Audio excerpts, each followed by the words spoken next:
What up everyone? So now we're going to talk about my chart Schubert's Pony, which is going to be on the upcoming album for Music by Gestalt.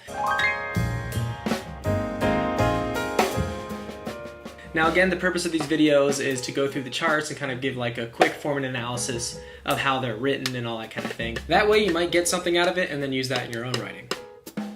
So there's kind of a story behind this chart, Schubert's Pony. I was taking a lot of orchestration and composition classes, so I used this chart as a way to sort of write a through composed piece as if I were writing for something other than a jazz trio. Writing for an instrumentation that is not the actual instrumentation it's intended for is a good way to get into a different headspace. Also, I really wanted to practice flexing that composer muscle of your ideas going straight to the paper without having to second guess them or question whether they were good enough, hard enough, all that stuff. I wanted to just get past those insecurities and just write straight to the page. So any idea that happened, I would try to put it straight to the page. So here we go.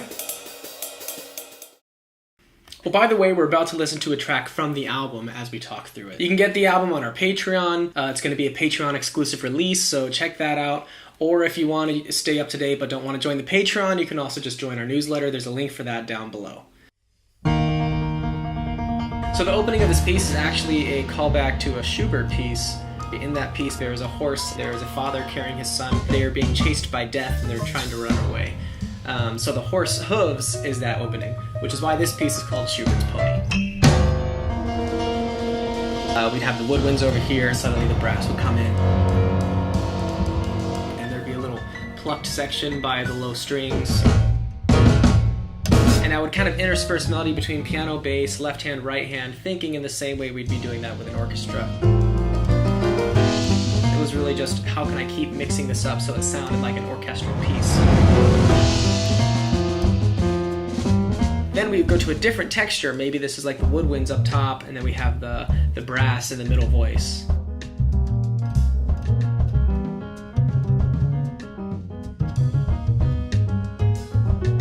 This part was just an open section where I just wanted to develop on the texture, and I knew that as far as if I had those first notes given, we could just kind of improvise and grow from that, which is why in the repeat bar, where we're really just vamping, I put an arrow indicating that you start on these particular notes, but then you just sort of work your way outward, right? And so that's what helped the piece grow.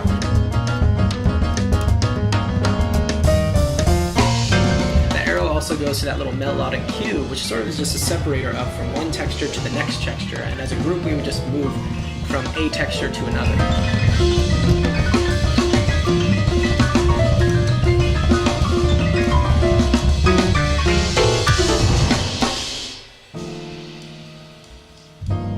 Alright, so at C now we're back to that theme again. But this time in the theme we extended a little bit, so we originally stated it at A, we set it but a little bit longer at C. We're going to come back to it again later on with a much more developed part of it. So again, like as long as the group together hits these things, these rhythms, or these little cued melodic spots or anything, it sounds really orchestrated. Something about one person here and the two there, one person here and the two there, and then just kind of bouncing back and forth and everyone together all of a sudden. Kind of what we're doing in all the other charts where it's chaos and then organized coming together. This is kind of doing the same thing but a little bit more sporadic.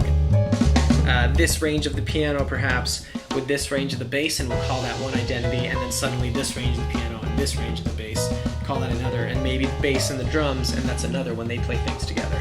And so we're trying to create all these different identities from combining the different parts.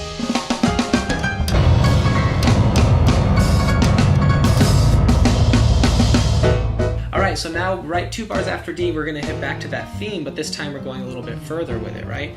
And where that theme ends, which is on this whole note, this big old chord, and that's going to launch the beginning of the cadenzas.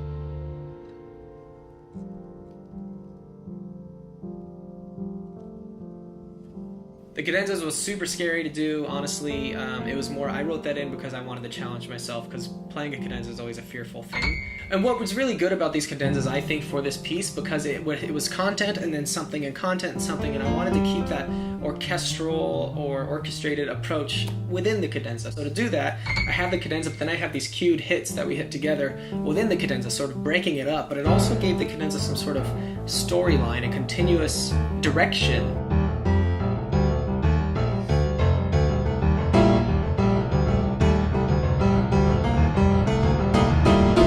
That might change insofar as how I get from one checkpoint to the next, but at least it has this continuous line. And each of those also, it causes a shift in the texture for me as the cadenza player.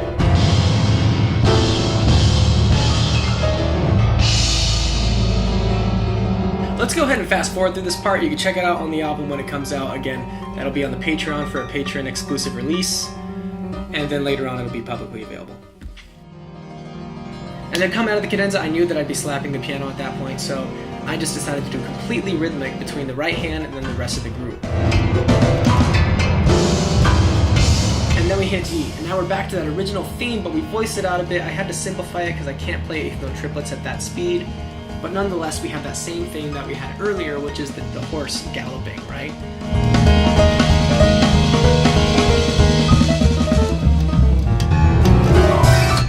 And that's the chart. It's just a bunch of rhythmic things tied together by a single theme that we keep coming back to. The exercise of writing from your idea straight to the page was very, very helpful. One of the funny things that I found during this process is I was mostly hearing rhythms way more than I was hearing particular pitches. And so a lot of this chart will reflect that, where you'll see little X note heads that are indicating just those rhythms, but I don't really care about what the pitch is. Yet I would still put a little bit by putting certain X's above and below insofar as their location on the staff, right? Higher notes would be higher-ish slap on the piano. And it was sort of interspersed with specific notation and non-specific, and that kind of gives it a cohesive feel, but still allows the jazz musicians playing to feel like they're improvising and attributing their own voice. It just gives a lot of room to improvise within a very specific structure.